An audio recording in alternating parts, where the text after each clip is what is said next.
Que tout le peuple sénégalais ouvre les yeux sur ce qui se passe à Louga. La campagne électorale n'est même pas ouverte. Voilà que la capitale du Ndiambour est bien partie pour être l'épicentre de l'insolence caractérisée et de la gabegie détraquée des enfants du maquis. Entre le maire sortant, Moustapha Diop le ministre, et Mamour Diallo, sans emploi institutionnel depuis avril 2019 et dont le nom reste associé à 94 milliards, on assiste à une véritable course aux liasses de billets de banque. Pour rappel, le premier est en position illicite, c'est-à-dire hors jeu, donc non réglementaire. Le second, lui, apparaît comme un cas grave pour le Sénégal. La clientèle se frotte les mains certes, mais le bon sens et la morale républicaine pleurent à chaudes larmes. Moustapha et Mamour foulent du pied les règles primaires de la décence et veulent nous faire admettre que c'est tout normal parce qu'on est en politique. Non, ce n'est pas aussi facile que cela. Cet argent dilapidé et jamais justifié n'est ni plus ni moins qu'un poison, un coup porté sous la ceinture de l'égalité des chances.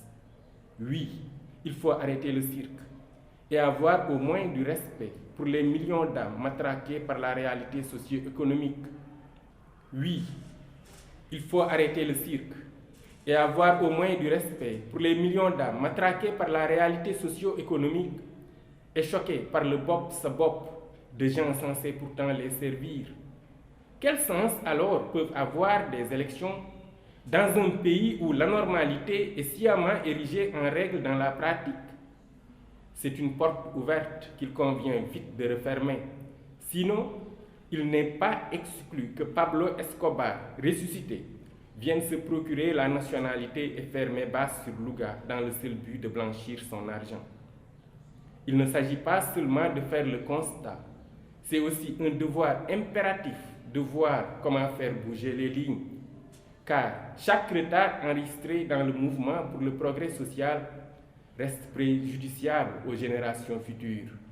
Et c'est cette donne que les politiciens doivent intégrer dans leurs pensées pour se remettre au diapason de leur société.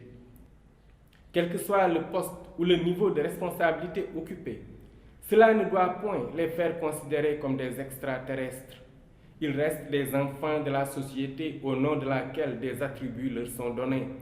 Ils n'ont pas le droit de se comporter en politiciens saisonniers, mais en véritables permanents de la bonne cause, proches et non distants de ceux et celles pour qui ils sont là. Rappelez-vous que durant le mandat finissant de l'actuel maire, il nous a été servi le spectacle d'une salle de délibération en état de siège, 2 mini-cars de gros bras pour tenir à distance et en respect non seulement des citoyens venus assister, mais même des conseillers en pleine séance municipale. N'est-ce pas alors le temps de la promotion pour l'homme politique véritable qui contraste avec le politicien habitué à draguer les électeurs en temps électoral? Si le peuple a conscience de ces atours d'une belle dame, qu'il sache alors ce qu'il veut. Sinon, va perdurer le printemps des profitards.